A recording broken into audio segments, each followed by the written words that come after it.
सार्वजनिक परीक्षा अनुचित साधनों की रोकथाम संशोधन विधेयक 2022 पर चर्चा में आपने मुझे विचार रखने का अवसर दिया, आपका बहुत बहुत आभार व्यक्त करता हूं।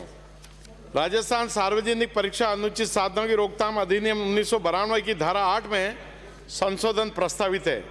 इस संशोधन के बाद राज्य सरकार राजपत्र की अधिसूचना द्वारा किसी भी अन्य सार्वजनिक परीक्षा को अनुसूची में शामिल कर सकेगी जिसमें वह इस अधिनियम के उपबंधों को लागू करना आवश्यक समझे। सरकार इन दिनों जिनको बात करना है वो अपनी लॉबी में जाए। जिस ढंग से विधेयक और संशोधन ला रही है, मैं सोचता हूं कि सरकार की भावना अच्छी हो सकती है। पिछले 2 दिन में सारे विधेयक जो आए हैं, मैं उनकी विधेयक की सबकी प्रशंसा करता हूं, पर आखिर वो लागू करने वाली एजेंसी कौन है? यानी रीट के पेपर जो लीक हुए या जिसने भी किया, मैं सोचता हूं न तो किसी कांग्रेस वाले ने किया ना भाजपा वाले ने किया, ये जो दलाल है उन्होंने किया। दलाली पर रोक कैसे लगेगी? माननीय अध्यक्ष महोदय, मेरा निवेदन है, ये मिर्जा गालिब का शेर है साहब, उम्र भर हम यही गलती करते रहे, धूल चेहरे पे थी और हम आईना साफ करते रहे। माननीय अध्यक्ष महोदय, रीट की परीक्षा हुई, पेपर घोटाले में जिस प्रकार से लोगों को पकड़ा, मैं पुनः निवेदन करता हूं, सरकार की मंशा अच्छी है। कल जो विधेयक आए उनकी मैं प्रशंसा करता हूं, और आज जो विधेयक, सरकार की मंशा अच्छी है, परंतु एजेंसी कौन है? लागू करने वाली एजेंसी तंत्र, वो आपका सरकारी तंत्र है, और वो तंत्र जब तक दुरुस्त नहीं होगा। आप सवेरे समाचार पत्र पढ़ते हैं, आपने, हम सब समाचार पत्रों से जुड़े हुए हैं, समाचार पत्र जैसे खोलते हैं आपने बड़े बड़े विज्ञापन, 1-1, 2-2 पेज के विज्ञापन अपन देखते हैं। उसमें आखिर विज्ञापन कैसे छपते हैं आपको, हम सबको पता है कि परीक्षा में पास होने की गारंटी कौन दे सकता है? ऐसे विज्ञापन पर रोक लगाने की माननीय अध्यक्ष महोदय, सभापति महोदय, इसको करना चाहिए। आज इस संशोधन में जुर्माना सजा बढ़ाने का प्रावधान है। मेरी राय में यह समाधान नहीं है। आप, क्योंकि चोर चोरी कर लेगा और चोरी करने के बाद उसको पता जुर्माना होगा।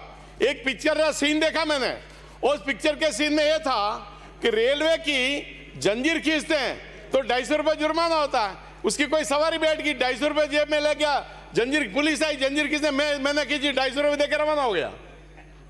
यानी 250 रुपये देकर रवाना हो गया।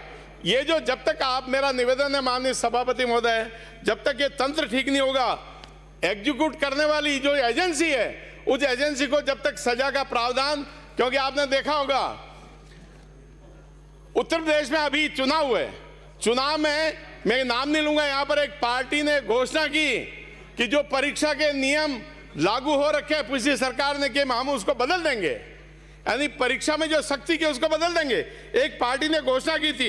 इसे जब तक, मैं सोचता आप कितने कानून बना लो, संशोधन कर लो, लेकिन जब पहरेदारी चोर हो जाए, आप जिनके जुम्मे व्यवस्था कर रहे हो, वो व्यवस्था वाले अगर ठीक से नहीं, यूं कहें जैसे सूरज ही अंधेरे में दोस्ती, सूरज ही अंधेरे से दोस्ती कर रहे हो, क्या करेंगे? उसका अंजाम क्या होगा? आप किसी स्टडी सर्कल और कोचिंग सेंटरों के दायरे से बाहर नहीं आएंगे। तब तक कितने प्रावधान कर लो, बिल्लियों को दूध की रखवाली करने के लिए भेजेंगे तो स्थिति बनेगी। मैं पुनः निवेदन करता हूं, तीसरी बार निवेदन कर रहा हूं, आप सदन के जो लोग बैठे हैं उनका कहीं दोष नहीं है, परंतु जो एजेंसी है उसको सख्ती जब तक नहीं करेंगे, कानून पहले भी बना, आपने 92 का कानून, क्या पहले बने कानून में सजा के प्रावधान नहीं थे?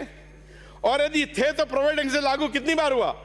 क्योंकि मैंने देखा 2012 में मेडिकल की परीक्षा हुई, 27 लड़के ऐसे थे, उनकी परीक्षा देने के बजाय दूसरे लड़कों ने परीक्षा दे दी। मैं सोचता हूं 2-4 जो पकड़ में आए वो डॉक्टर नहीं बने, बाकी सारे डॉक्टर बन गए, सारे डॉक्टर बन गए। कोई रोकना का, चाहे किसी की सरकार हो, भाजपा की सरकार हो, कांग्रेस सरकार को, जब तक आप सख्ती करके ये जो तंत्र है, जो लागू करने वाला तंत्र है, उसमें सख्ती नहीं करेंगे, तब तक कुछ नहीं होगा। मेरी आपसे प्रार्थना है, इस विधेयक को रोक करके, सख्ती करके, और लोग कानून से सख्ती से डरते हैं, और कानून का जब डंडा चलता है, बिना निरपेक्ष भाव से चलता है, और निरपेक्ष भाव से चलता है, तो निश्चित रूप से वो लोगों में भय व्याप्त होगा और बच्चों का कैरियर खराब नहीं होगा। इस संशोधन विधेयक को मेरी प्रार्थना है, इसको विड्रॉ करे सरकार, अब स्थगित किया जाए। बहुत बहुत धन्यवाद। श्री जोगेश।